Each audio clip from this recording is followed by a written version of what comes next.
Really excited about the obviously the outcome of the game. I thought that the team, even though we had our ups and downs, what a freaking team win! Unbelievable.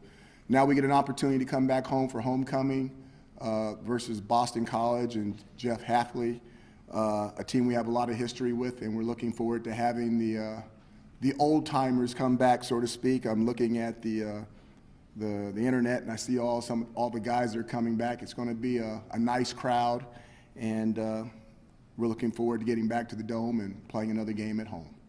Questions? Mark.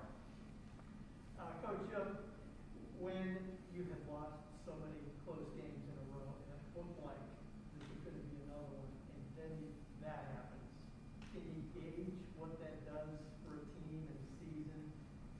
You know, it was almost like two two halves. We went in at halftime, there was one feeling. You came in after the game, there was another. And, I said it a long time ago, I just think there's something about this team. If we can survive, if the chapter is finished the right way, I think it's going to really lead to something. I can't promise you it's going to be W's and L's every week, but so far so good.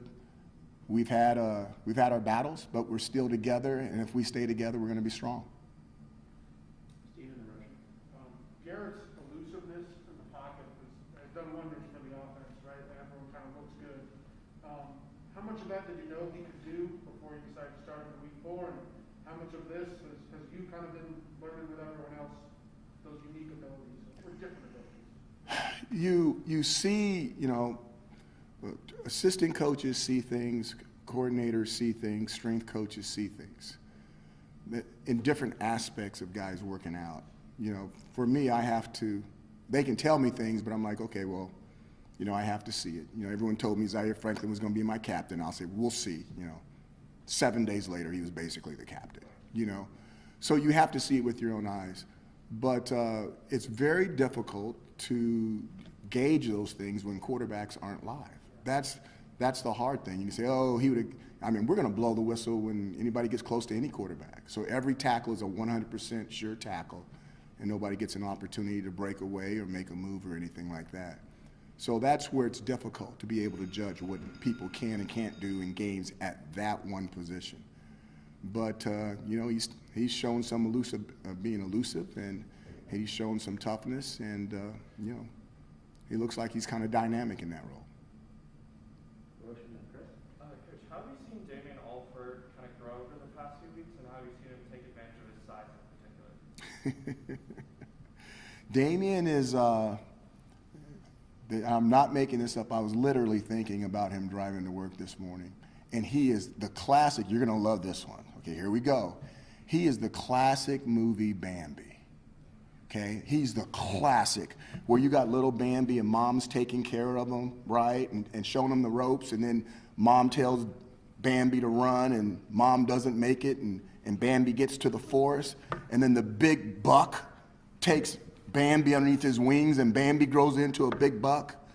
Well, we don't have that yet. We still got Bambi with mom, and we're looking forward to when he starts growing some horns, and because there's positives and negatives when they're that young and they're out there, but in a lot of ways. But he's growing and he's learning, and he doesn't even know what he's capable of yet. But hopefully someday he does. What goes into that learning? Is it just repetition?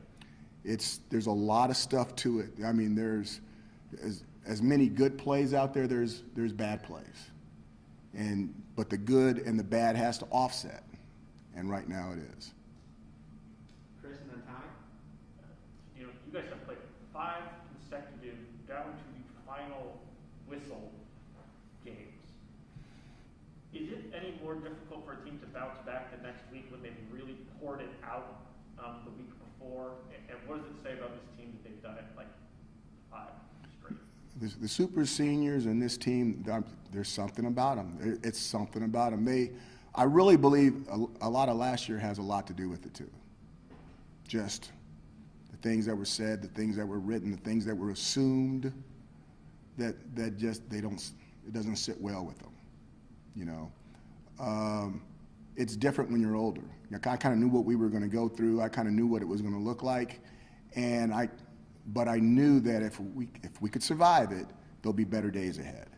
And hopefully this is the start of better days ahead. Can't promise it, but I'm telling you the foundation is there. Is it tougher though to get up next week, just emotionally? Is there like usually an emotional bounce back, or is that something we make up and it's not?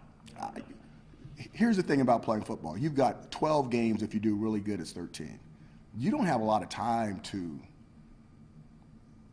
mope or feel bad about something. You really got to try to flush things and get going to the next week. If not, the season's over. We're 2/3 done. You know, we're sitting at 4-4. We're 2/3 done. We got 5 weeks left because we got a bye, and then it's gone. And what you do is going to matter whether you get an opportunity to do 13. I think it's a little bit, they have to rebound, they have to come back, and I think it's a lot easier, obviously, when you win than it is when you lose. But I thought they've been doing a fantastic job even in the losses. Hey, Coach, when people watch the highlights of that game, they're likely going to see the Courtney Jackson touchdown, they're going to see the Damian Alford touchdown at the end of the game. But those 2 touchdown drives, the defensive stuff, there were so many, it seemed like little plays, like if that didn't happen, the result doesn't come out SU's way. What sticks out to you when you were watching film of that? Was there something on the O-line, on the D-line that really caught your eye? I really thought it was the faith, you know, the faith of the team. When you think about 2 successful drives, 5 minutes and 25 seconds, both ending up in a touchdown with a kick. You guys, you talk about, there's a lot of things that happen, good and bad, but one of the, I don't use that word. One of the things that had me on edge, really had me on edge, was our decision, okay, to kick away to Virginia Tech. What was it, 19 seconds left? We're kicking away deep to their returner. And I'm going, golly, should we, I'm thinking, should we squib this? Should we pooch kick it and make them fair catch it? You know, kick away to Virginia Tech with 19 seconds left to a returner? I mean, if this doesn't go well, holy moly, I can see the pens already writing. But the guys said they could do it. And that ball went up there. It stayed up there for a long time. The guy got it. He bounces to the field, and Luke Benson makes a stop and was inside the 20, like the 15-yard line. I want to say that's kind of right. That is as big as a play as any. Then when you think about what happened with the next 19 seconds, and the ball ended up touching somebody's hand in the end zone, and we win the game. You push that play up, or you take that guy to the 50, it's a totally different game. And a lot of people don't. I mean, that was, like I said, I don't use the S word, but that was woo. I mean, my hair's standing up right now. I'm like, oh man. But it's one of those decisions you have to make because you can. If you want to win, you got to do that. And I'm not saying I'm going to make that decision all the time, but in that situation, based off of what was going on, I thought it was the right call, and it was a gamble, but it was the right call. There was a lot of stuff like that in the game, a lot.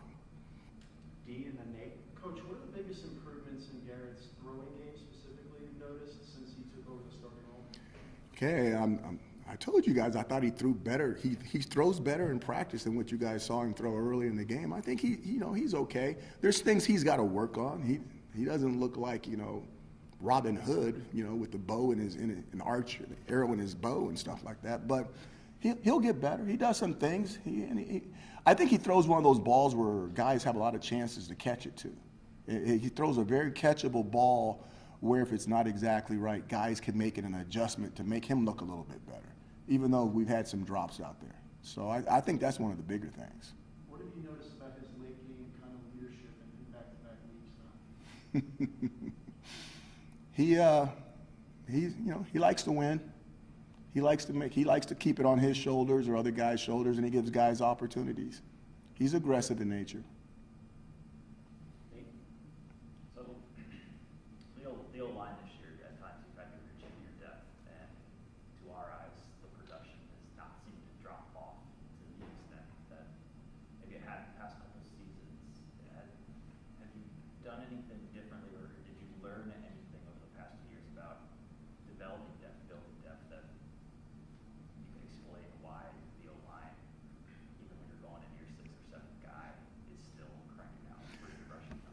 Again, I don't think it's so much a different in the development. I think there's a mental aspect to them that are different. They want to do good. They want to have those positive articles written about them. They care about one another, and when one guy goes down, the other guy doesn't want to let the group down. I also think that Tucker is better. I think that there's been just as many, some mistakes. I shouldn't say just as many. There's been some mistakes made, but individuals have corrected mistakes by other people's efforts, which doesn't put the microscope so much on them. Anything about building that unit, though, that you corrected from, say, 2-3 years ago?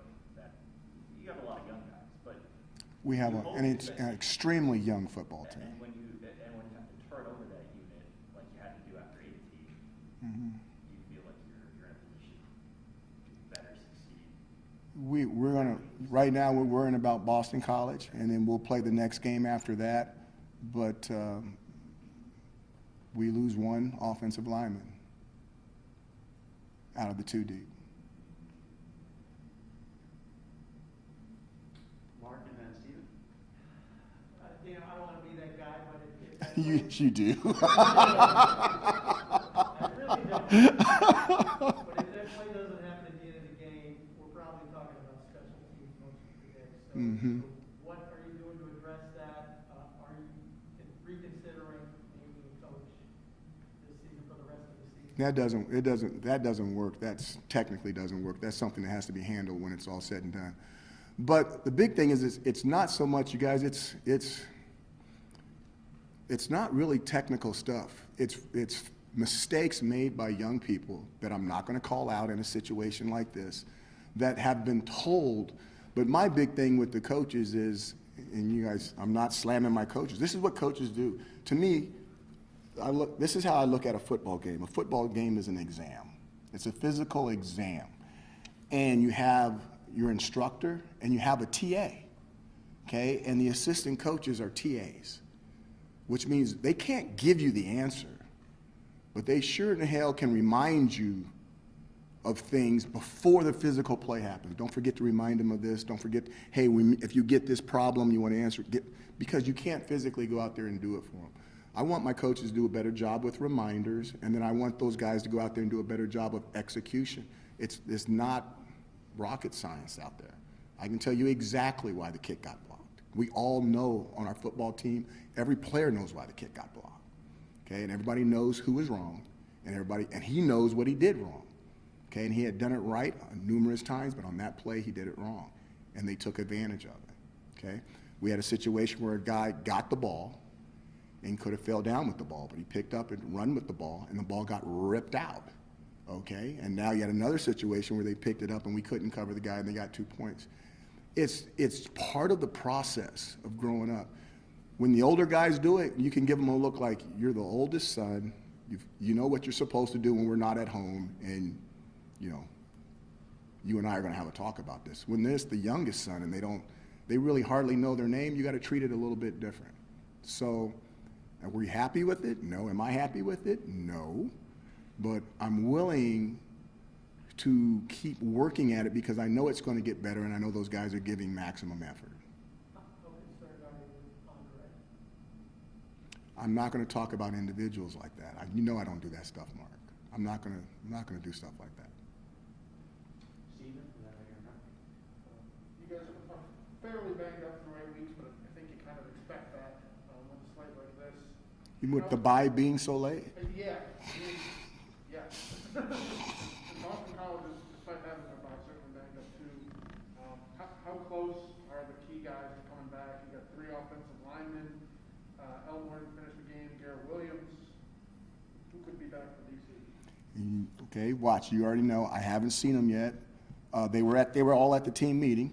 Okay, Chris was right there. I think Garrett was up there because he's not a senior. We're going to have to see, and I'll probably know a lot more by the end of today. Is Tisdale the only one that's maybe long-term? Darius? Yeah. I would hope to get Darius back. I'm not saying this week. I mean, I would hope to get him back before the season. Well, yeah, I know. I would hope to get him back. Yeah. Connor and then Calvin. Talk about the specifics, what happened at the end of the second quarter, having used both of those timeouts, what was really going on there? Well, here's the deal, okay? I'm going to look at the cup being half full. I look at that situation. It was not clean, obviously, and the second timeout was to clean it up, okay, because we had an opportunity to do something that was extremely, it would have been really, really good, okay? After that, we came to a situation where we wanted to kick a field goal, and the field goal was no good. I think that there were some mishaps. I think there were some miscommunications. Obviously, that's the reason why I went with the second timeout. I still think that those same individuals and coaches that weren't so good on those two plays, the last 5 minutes and 25 seconds was unbelievable on the way they communicated and the way they got things done to get those 2 touchdowns. And not to take away the defensive stop in between, which could have been extremely second-guessed if we never got the ball back, and to be able to use all the timeouts on defense and still be able to execute that 1-minute drive with no timeouts. So there's good and there's bad, and I think there was more good than bad. We're going to celebrate the good, and we're going to work doggone hard on the bad. You had guys talking about the crowd in Blacksburg, obviously. Was there a lot of issues with miscommunication between Garrett and the sidelines? Is that what happened? No, there was a lot of miscommunication with the center and Garrett because they couldn't hear. We had to move, Aaron Service to tackle because of the injuries. Josh Ialoa came back in at center, and now you're talking about, and those guys work together in practice, but Josh has never been in a situation like Lane Field with the game on the line. The noise level was unbelievable, and I said this after the game. It reminded me of our fans. The timing of the noise was A+. I'm like, these were no rookie fans. They knew what in the heck was going on, and they made it extremely difficult. We had a snap. The quarterback was trying to make a call and touch the center, and we had a snap actually go on the ground that could have been disastrous. But luckily, Garrett was heady enough to get on it. You didn't see any bickering or yelling or pointing at the center or pointing back at the quarterback. They lined back up. They did it again. We won the game. I mean, that's what families do. They may bicker, they may argue, but they never pull apart. Calvin and Alex. Coach, can you speak to how big was that return by Trevor Penny late in the fourth? Oh, man.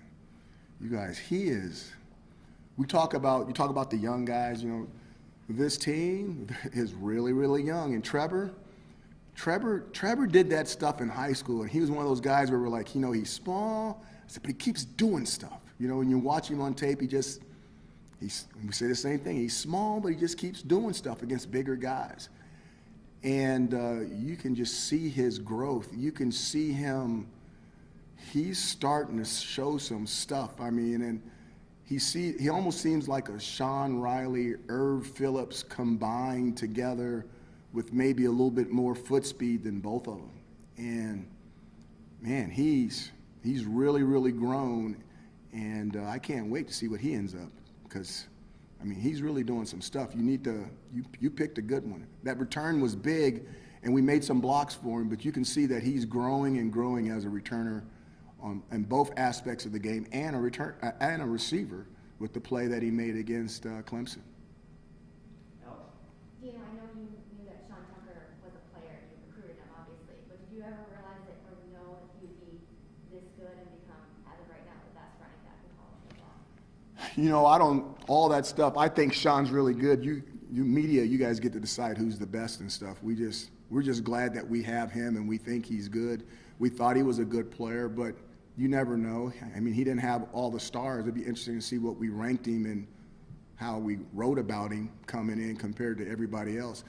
The one thing I'll always remind, there's 2 things I want to remind everyone of, okay, is one, watching a Super Bowl and have them talk about how many people in the Super Bowl on both teams are 5 stars and 4 stars, and how many are 0 to 3 stars.